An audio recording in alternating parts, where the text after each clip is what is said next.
কিন্তু যেহেতু যারা কালো অবৈধ অর্থ উপার্জন করেছে, যারা সম্পদ করেছে, ফ্ল্যাট করেছে, তাদেরকে কিন্তু দেখা যাচ্ছে 15% ট্যাক্স দিয়ে ওটাকে সাদা করার একটা প্রক্রিয়া আছে।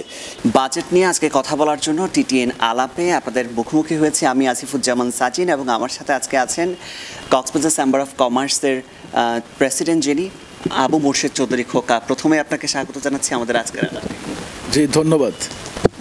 আমরা প্রথমেই যেমনটা বলেছি, আমরা আজকে কথা বলবো যে বাংলাদেশের বাজেট যেটি সংসদের মধ্যে উপস্থাপন করা হয়েছে এবছরের তথা 2024 এবং 25 অর্থ বছরের জন্য প্রায় 7,97,000 কোটি টাকার যে বাজেটটি উপস্থাপন করা হয়েছে বা প্রস্তাব করা হয়েছে, সে বাজেটটি নিয়ে আমরা আজকে কথা বলবো এবং একজন ব্যবসায়িক প্রতিনিধি আমাদের সাথে আছেন।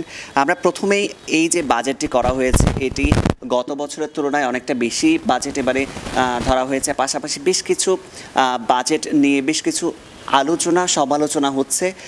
প্রথমে বাজেটের যে সংখ্যাটি আছে প্রায় 7,97,000 কোটি টাকা, এই সংখ্যাটা নিয়ে কি বলবেন? ধন্যবাদ। আমি প্রথমে ধন্যবাদ জানাই আমাদের অর্থমন্ত্রী গতকালকে একটা বাজেট ডিক্লেয়ার করেছেন। এটার পরিধি বিগত বছরের চাইতে অনেক বড়। আমি মনে করি যে 7,97,000 কোটি টাকা বাজেট ঠিকই আছে। বাজেট আসলে এটা সময়ের দাবি। স্থানীয় এবং জাতীয় এবং আন্তর্জাতিক প্রেক্ষাপটে এই বাজেটটা আমি মনে করি ঠিকই আছে। কিন্তু বিষয় যেটা হচ্ছে, এখানে কিন্তু আমাদের একটা ঘাটতি বাজেটও আছে। এর মধ্যে 2,50,000 কোটি টাকার মতো, আর ওইদিকে আবার রেভিনিউ যে একটা টার্গেট দেওয়া হয়েছে 5,41,000 কোটি টাকা। এটা একটা বড় ধরনের চ্যালেঞ্জ হবে বলে আমি মনে করি। কারণ এবং সরকার বলেছে যে ইনফ্লেশন রেট যেটা আছে আমাদের মুদ্রাস্ফীতি এখন প্রায় 10-এর কোটায়, এটাকে 6+ নিয়ে আসবে। তো এটা আমার মনে করি খুবই একটা চ্যালেঞ্জিং ব্যাপার, যেহেতু আমাদের বর্তমান অর্থনৈতিক অবস্থা এবং আন্তর্জাতিক প্রেক্ষাপটে খুব একটা ভালো যাচ্ছে না আর কি। সব কিছু মিলে যেহেতু আমাদের যদি স্থানীয় বা জাতীয় পর্যায়ে আমরা যদি চিন্তা করি, আমাদের কিন্তু বিভিন্ন ধরনের চ্যালেঞ্জ রয়েছে। মুদ্রাস্ফীতি তো আছেই, এর পাশাপাশি আমাদের যে বিদেশি ঋণগুলো আমাদেরকে পরিশোধ করতে হবে, ডলার সংকট, আনস্টেবল ইকোনমি, আমাদের এনার্জির কিছুটা সংকট আছে এখন, সব কিছু চালু হলে সব কিছু মিলিয়ে আমি মনে করি একটা চ্যালেঞ্জিং বাজেট হয়ে গেছে আমাদের জন্য। তারপরও যেহেতু সময় আছে, আরও কিছুদিন পরে ফাইনাল হবে, এর মধ্যে যদি সরকার বিবেচনায় রাখেন কিভাবে এটাকে, যেহেতু আপনাকে রেভিনিউ আর্নিংটা অনেক কঠিন হয়েছে, যেহেতু আমি যদি আয় না করি, আমার রেভিনিউ যদি না আসে, সে 5 লক্ষ কোটি টাকা যদি আমি ঘরে তুলতে না পারি, এটা যে আমাদের একটা চ্যালেঞ্জ হয়ে যাবে। এর আগেও বাজেটকে আমাদের ঘাটতি আছে। তো সব কিছুই মনে হয় যে এই বিশেষ করে রেভিনিউ আর্নিংয়ের ক্ষেত্রে আমাদের আরেকটু কনসিডার করতে হবে বলে আমি মনে করি। আমার ব্যক্তিগত ইকোনমিস্টরা ভালো বলতে পারবেন, কারণ আমি লক্ষ্য করেছি ওখানে কিন্তু করের কলবরটা বৃদ্ধির কোনো ধরনের একটা চিন্তাভাবনা খুব একটা এফেক্টিভ কিছু আমি দেখি। কিন্তু দেখা যাচ্ছে যে এখানে যারা আমরা ট্যাক্স দিয়ে থাকি ওদেরকে কিন্তু সবসময় ট্যাক্সের আওতায় নিয়ে আসা হয়, বেশি করে ওদেরও প্রেশার। সুতরাং করের কলবর নেট কিভাবে বৃদ্ধি করা যায় এই ধরনের পরিকল্পনা যদি থাকে, এবং আমি মনে করি অন্যদিকে যেটা আমরা দেখেছি যে যেটা ব্যক্তিগত ট্যাক্স যেটা আছে এটাকে আরও বাড়ানো দরকার ছিল। এটা মিনিমাম 4 লাখ 3 লাখ প্লাস আছে, এখন 4 লাখ যদি নিয়ে যেত বছরিক ইনকাম, তাহলে জিনিসটা আরও মনে হয় ভালো হতো ট্যাক্স কালেকশনটা। অন্যদিকে আমি মনে করি অনেকে আছে যেখানে টিন তো আমাদের প্রচুর আছে, টিনধারী, এদেরকে কিভাবে আমরা মিনিমাম ট্যাক্সের আওতায় নিয়ে আসতে পারি। এর বাইরে অনেক প্রফেশনালিজম আছে, ব্যবসায়ী বা অব্যবসায়ী যারা আছে, ডাক্তার, ইঞ্জিনিয়ার, লয়ার, যারা প্রফেশনাল প্র্যাকটিস করে প্রাইভেট, এদের কিন্তু এই ধরনের কোনো দিক নির্দেশনা নাই যে এদের কীভাবে এই করের আওতা, ওদের মনিটরিং সিস্টেমটা। তবে আমি মনে করি দেশটা তো আমাদের, শুধু আমরাও চাই যে এই রেভিনিউটা ঠিকমতো সরকারের ঘরে যাক। তো এটাই আসলে একটা চ্যালেঞ্জ। আর বিশেষ করে আমাদের দেশ তো আসলে আমরা আমদানি নির্ভর, প্রত্যেকটা জিনিস কিন্তু প্রায় জিনিস কিন্তু কাঁচামালগুলো আমরা বাইরে থেকে আনতে হয়, এবং আমাদের বেস্ট প্রোডাক্টে যদি বলি কৃষি, মৎস্য সব কিছু কিন্তু তেলের এবং এনার্জি রিলেটেড। হ্যাঁ, সেখানে এনার্জির প্রাইস, ফুয়েল প্রাইস, এগুলো যদি স্টেবল না করা হয় তাহলে তো আমার ইনফ্লেশন যেটা হচ্ছে বর্তমানে 10-এর কাছাকাছি, এটাকে কন্ট্রোল করা ভেরি ডিফিকাল্ট হয়ে যাবে।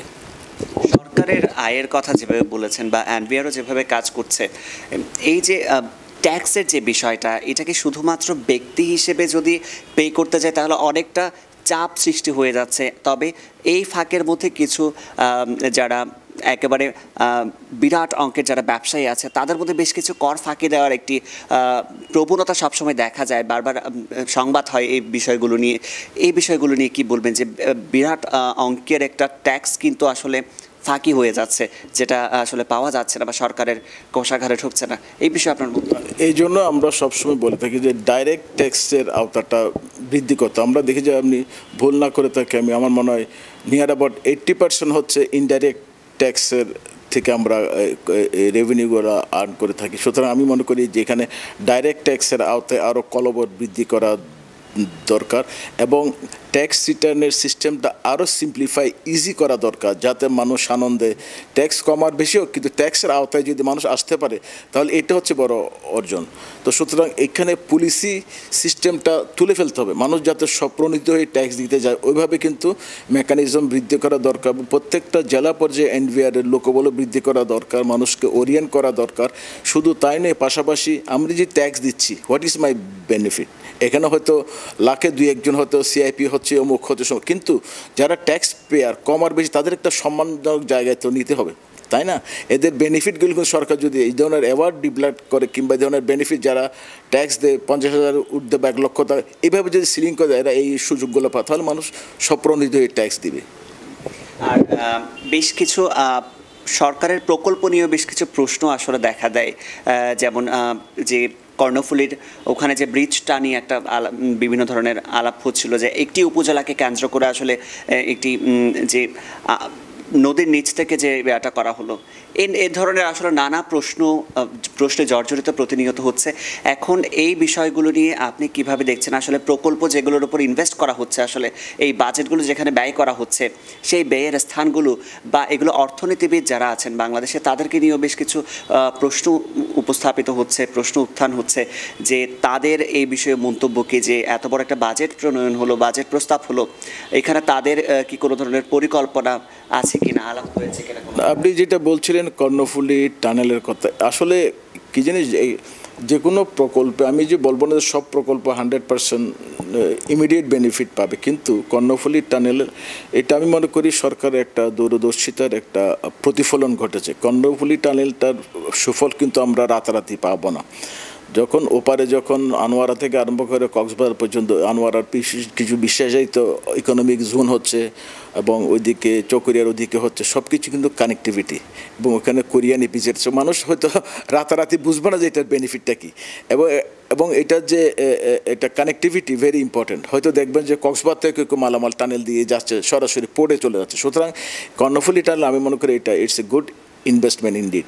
তারপরেও আমি বলবো যে যেসব প্রকল্পগুলো আমরা প্রতি বছর কিন্তু বিগত অর্থ বছর কিন্তু অনেক প্রকল্প বাস্তবায়িত হয়নি, টাকা কিন্তু চলে গেছে বিভিন্ন মন্ত্রণালয়তে। সুতরাং এই প্রকল্পগুলো যাতে এই অর্থ বছরে আগামী 2025 সালের অর্থ বছরে যেসব প্রকল্পের বাজেট ডিক্লেয়ার করে, এই প্রকল্পগুলো যাতে লাল ফিতার দৌরাত্ম থেকে বেরিয়ে এসে ইজিভাবে সহজভাবে একটা প্ল্যান ওয়াইজ একটা টাইম লাইন যদি আমরা মেনটেন করতে পারে সরকার, তাহলে হয়তো যথাসময়ে প্রকল্প বাস্তবায়ন, এটাই কিন্তু আমাদের জন্য একটা বড় ধরনের চ্যালেঞ্জ। সুতরাং আমি মনে করি যে এই আগামী অর্থ বছরের জন্য যে বাজেট প্রণয়ন করা হচ্ছে, এখানে যেসব প্রকল্প দেখা হচ্ছে, এই প্রকল্পগুলো যাতে যথাসময়ে কার্যকর হয়, তাহলে আমার মনে হয় এইটার সুফলটাও আমরা পাবো। সর্বোপরি কক্সবাজারের যে ব্যবসায়ী প্রতিষ্ঠানগুলো আছে এবং ব্যবসায়ী যারা আছেন তারা আসলে এই বাজেটটাকে কিভাবে দেখছেন, আপনার কি মনে হয়? না, কক্সবাজার বলতে তো এটা নির্দিষ্ট, এটা জাতীয় পর্যায়ের বাজেট। কক্সবাজার নিয়ে ব্যবসা করেন, আমাদের সাথে বিভিন্ন জেলার বিভিন্ন জায়গা থেকে লিঙ্ক আছে, এবং ব্যবসায়ীরা মনে করেন একটা উদাহরণ, যদি তেলের ব্যবসা যারা করে, তেল কিন্তু পরিশোধিত হয় চট্টগ্রামে, ঠিক আছে, ওখান থেকে, এবং তেলের যে রিফাইনারি এবং ক্রুড অয়েল যারা আনে তাদেরকে কিন্তু ট্যাক্স দিয়ে আনতে হয়। সুতরাং প্রত্যেকটা ক্ষেত্রে কিন্তু এটা মাল্টিফারাস এফেক্ট কিন্তু আছে প্রত্যেকটা পণ্যের ক্ষেত্রে। সুতরাং এবং কক্সবাজারের প্রেক্ষাপটে যদি আমি বলি, কক্সবাজারে তো মূলত আমাদের 3-4টা খাত থেকে আমাদের রেভিনিউ জেনারেট হয়, বিশেষ করে লবণ, ট্যুরিজম এবং ফিশারিজ সেক্টর থেকে আর কিছু এগ্রো বেস প্রোডাক্টে যায়। সুতরাং এই সেক্টরগুলো আসলে কতটুকু লাভবান হবে, এবং আমি দেখেছি যে লবণের ক্ষেত্রে সরকার একটু ফ্লেক্সিবল আছে এই ব্যাপারে, এটা একটা ভালো দিক। আর ট্যুরিজমের ক্ষেত্রে যদি আমি বলি, তাহলে এবার কিন্তু এই বাজেটে ট্যুরিজম এবং সিভিল এভিয়েশন মিনিস্ট্রিতে বরাদ্দ কিন্তু বিগত বছর চাইতে প্রায় 1000 কোটি টাকা কম বাজেট করা হয়েছে। তারপরেও আমরা একটা আশার দিক দেখি যে অর্থমন্ত্রী বলেছেন যে কক্সবাজার, চাঁদপুর এবং রংপুরে আন্তর্জাতিক মানে ট্যুরিজম ডেস্টিনেশন হিসাবে ডেভেলপ, এটা আমাদের একটা বড় আশার দিক বলে আমি মনে করি। কিন্তু আরেকটা জিনিস যেটা আমাদের ট্যুর অপারেটরের জন্য আমি দেখেছি কয়েকটা মিডিয়াতে, ওরা কিন্তু একটু অসন্তোষ প্রকাশ করেছে। এদের অসন্তুষ্টিটা কিন্তু একটা আমার মনে হয় লিগ্যাল একটা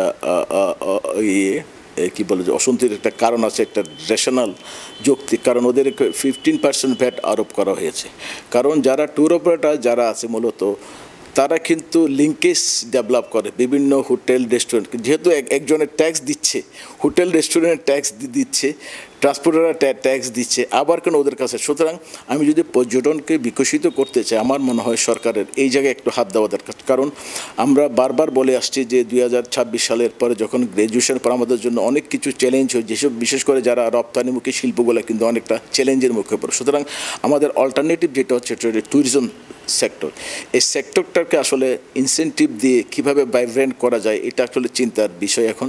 এবং আমি মনে করি এখানে সরকারের আরও যদি যারা ডিসিশন মেকিং আছেন, যারা ইমপ্লিমেন্টিং এজেন্ট আছেন জেলা পর, তাদেরকে আরও আন্তরিক হওয়া দরকার, এবং যারা 100% ট্যুরিজমের সাথে সম্পৃক্ত তাদের একটা প্রণোদনার আওতায় বা ট্যাক্স হলিডে এই ধরনের কিছু ইনসেন্টিভ দিলে হবে কি এই সেক্টরটা গ্রো করবে। তো আমার এটাই আর ফিশারিজের ক্ষেত্রে আমি বলবো, আমাদের ফিশারিজের ক্ষেত্রে হিমায়িত চিংড়ি যেহেতু এখন এসিরও মূল্য বৃদ্ধি জানলাম, তো কোল্ড স্টোরেজগুলো যাতে 100% যেসব কোল্ড স্টোরেজের কেউ যদি ইম্পোর্ট করতে চায় মেশিনাইজ, এখানে কিন্তু একটা ফ্লেক্সিবল থাকা, ট্যাক্সটা কমিয়ে আনা দরকার। অন্যদিকে আমরা যেসব এগ্রো বেসড প্রোডাক্ট যেগুলো আছে ওইখানে কিন্তু কোল্ড স্টোরেজের দরকার, যেহেতু ওইখানে অনেক শস্য নষ্ট হয়ে যাচ্ছে, কৃষকরা ফেলে দিচ্ছে। সুতরাং আমি বলবো কুলিং সিস্টেমের জন্য স্পেশাল একটা ডিসকাউন্ট কিংবা এই ধরনের ট্যাক্স মকুব বা মিনিমাম ট্যাক্স দিয়ে এটা বিবেচনায় আনা দরকার। একদম সর্বশেষ যে প্রশ্নটা আপনার কাছে করতে চাই, সোশ্যাল মিডিয়াতে খুব বেশি প্রচারিত হচ্ছে একটি বিষয় যে কমিউনিটি হল যেগুলো আছে সেগুলো বিয়ে হোক বা অন্যান্য কাজে যখন ভাড়া নিতে যাবে, তখন যে কর পরিশোধের যে একটি প্রমাণ দিয়ে তারপরে আসলে ভাড়া প্রদানের একটি প্রক্রিয়া আমরা দেখতে পাচ্ছি, এটাকে কীভাবে দেখছেন? আসলে এই জিনিসটা আমি মনে করি এটাকে সরকার আর একটু কনসিডার করবে, কারণ সবাই তো আর একটা মধ্যবিত্ত বা নিম্ন মধ্যবিত্ত, ওর একটা আশা থাকে যে ওর ছেলে বা মেয়ের বিবাহটা ওইখানে, ওর তো আর তো সার্টিফিকেট নাই।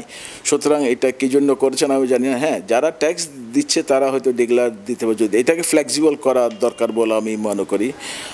আর অন্যদিকে এটা সরকার হয়তো করেছে যে অনেক কালা টাকার লোকজন আছে, এরা হয়তো এই ধরনের করে। কিন্তু এদিকে আরেকটা জিনিস আপনাকে আমি বলে রাখি, এবার কিন্তু বাজেটে এটা আমরা ব্যবসায়িক মহলরা অনেকে খুবই মর্মাহত যে এবারে কিন্তু কালো টাকা সাধু করার একটা প্রবণতা দেখা দিয়েছে। আবার কিন্তু যেহেতু যারা কালো অবৈধ অর্থ উপার্জন করেছে, যারা সম্পদ করেছে, ফ্ল্যাট করেছে, তাদেরকে কিন্তু দেখা যাচ্ছে 15% ট্যাক্স দিয়ে ওটাকে সাদা করার একটা প্রক্রিয়া আছে। আমি মনে করি এটা এদেরকে, যেহেতু যারা ব্যবসায়ী, যারা বৈধ টাকা, ওদের তো ম্যাক্সিমাম ট্যাক্স দিতে হবে 30%। তো এটা একটা বিরাট ধরনের বৈষম্য, এবং এর ফলে হবে কি যারা অবৈধ টাকার মালিক যারা আছে তারা একটা সুযোগ পেয়ে যাচ্ছে। বারবার এই জিনিসটা হচ্ছে, আমরা গতবারও দেখেছি সরকার এটাকে সুযোগ দিয়েছে, কিন্তু খুব একটা রেসপন্স পাওয়া যায় নাই। তো এই ধরনের যদি কালো টাকা সাধু করার প্রবণতা সবসময় চলতে থাকে, এবং যারা লিগেল ওয়েতে কষ্ট করে ব্যবসা করে টাকা ইনকাম করতেছে, অন্যদিকে যারা ইয়াবা ব্যবসায়ী, অন্য ব্যবসায়ী, তারা যদি তাদেরকে দিন শেষে যদি 15% ট্যাক্স দিয়ে যদি ওদের কালো টাকা টাকা সাদা করে, এটা কিন্তু আপনি দেখবেন মার্কেটও কিন্তু একটা খারাপ নেতিবাচক প্রভাব পড়ে। আমরা যে ইনফ্লেশনের কথা বলছি, এক পর্যায়ে কিন্তু লোকগুলো ওদের ক্যাপাসিটি, বাইং ক্যাপাসিটি বেড়ে যাচ্ছে, অন্যদিকে মানুষ হতাশ হয়ে যাচ্ছে যারা বৈধ পারে। সুতরাং এটাও সরকারের বিবেচনা করা দরকার। আর একটা যদি এদেরকে সুযোগও দেওয়া হয়, ওদেরকে আমি মনে করি একটা সেক্টর সরকারের আসলে এটা চিন্তা করা দরকার, শেয়ার মার্কেটে এদের ইনভেস্টটা যদি নিয়ে আসা যায়, যদি একটা টাইম লিমিট করে দিয়ে যদি নিয়ে আসা যায়, সে 10 বছর পর্যন্ত ওরা ওখান থেকে টাকা উইথড্র করতে পারবেন, এই জন্য যদি বানিয়ে, তার মনে হয় সরকারের এই উদ্যোগটা হয়তো সফল হতে পারে। তারপর আমি বলবো যে কালো টাকা সাদা করার জিনিসটা যারা ব্যবসায়ী তাদের সমান সমান ট্যাক্সের আওতায় নিয়ে আসুক। অসংখ্য ধন্যবাদ। আমরা আসলে বেশ কিছু আলোচনা করছিলাম আজকের আমাদের এই টিটিএন আলাপের মধ্যে। আজকে আমাদের সাথে উপস্থিত ছিল আবু মুর্শেদ চৌধুরী খোকা, যিনি Cox's Bazar chamber of commerce and ইন্ডাস্ট্রিজের চেয়ারপারসন হিসেবে তিনি আছেন, এবং আমরা এতক্ষণ কথা বলছিলাম যে বাজেটটি প্রস্তাব করা হয়েছে, সে বাজেট নিয়ে আমরা আলোচনা করছিলাম তার সাথে। এতক্ষণ টিটিএন আলাপে আমাদের সাথে থাকার জন্য অসংখ্য ধন্যবাদ।